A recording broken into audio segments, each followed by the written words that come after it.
Dear friends, ഇന്ന് നമുക്ക് നിലക്കടല ഓവനിൽ വെച്ച് പെട്ടെന്ന് എങ്ങനെ റോസ്റ്റ് ചെയ്തെടുക്കാമെന്ന് നോക്കാം.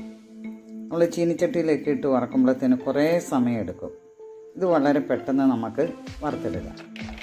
ഞാൻ ആദ്യമേ ട്രെയിൽ ഇങ്ങനെ നിരന്ന് കിടക്കണം നിലക്കടല. അപ്പോൾ ട്രെയിലിട്ട് നോക്കിയിട്ട് ഒരു ബൗളിലേക്ക് മാറ്റുകയാണ്. ഇനി നമുക്ക് ഇതിലേക്ക് അല്പം ഉപ്പുനീര് തളിക്കണം. ഉപ്പ് പൊടി ഇട്ടിട്ട് അല്പം വെള്ളം ഒഴിച്ചാലും മതി. ഞാൻ ഉപ്പ് കലക്കി വെച്ചിട്ടുണ്ടായിരുന്നു, അതുകൊണ്ട് ഞാൻ ആ നീരാണ് ഒഴിച്ചിരിക്കുന്നത്. നമുക്ക് നല്ലതുപോലെ ഒന്ന് മിക്സ് ചെയ്യാം. ആ കടലയിലെല്ലാം നന്നായിട്ടൊന്ന് ഉപ്പ് പിടിക്കണം. ഉപ്പ് നീരൊഴിക്കാതെ നമുക്ക് റോസ്റ്റ് ചെയ്തെടുക്കാവുന്നതാണ്. ഉപ്പിൻ്റെ ടേസ്റ്റ് വരുമ്പോഴത്തേനും ഒന്നുകൂടെ നല്ലതാണ്. ഇനി നമുക്കിതൊന്ന് കുറച്ച് നേരം ഒന്ന് മൂടി വെക്കാം. ഉപ്പൊന്ന് പിടിക്കട്ടെ നന്നായിട്ട് കടലയിൽ. ഇനി നമ്മുടെ ട്രെയിലേക്ക് ഉപ്പൊക്കെ ഒന്ന് പിടിച്ചിട്ടുണ്ട്. നമുക്കിതൊന്ന് നിരത്താം. എന്നിട്ട് വേണം നമുക്കിത് ഓവനിൽ വെക്കാൻ. പിന്നെ ഒരു ലെയറായിട്ട് കിടക്കണം നിലക്കടല. ഇത് ഫിലിപ്സിൻ്റെ ഒറ്റിജി ഓവനാണ്.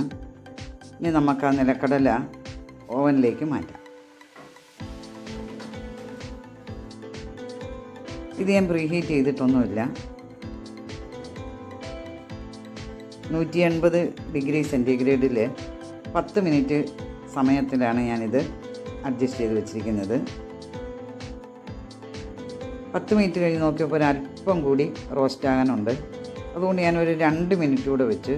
അപ്പോൾ 12 മിനിറ്റ് ആയപ്പോൾ എനിക്ക് കറക്റ്റ് റോസ്റ്റായിട്ട് കിട്ടി. ഇത് കടലയുടെ വലിപ്പവും ഓവൻ്റെ അനുസരിച്ച് സമയത്തിന് മാറ്റം വരാം.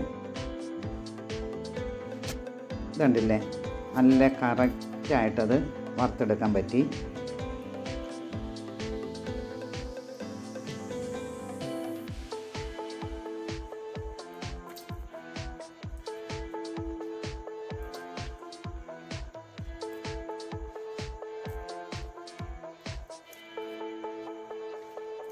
വളരെ എളുപ്പം തന്നെ നമുക്കിത് റോസ്റ്റ് ചെയ്തെടുക്കാം ഓവനുണ്ടെങ്കിൽ.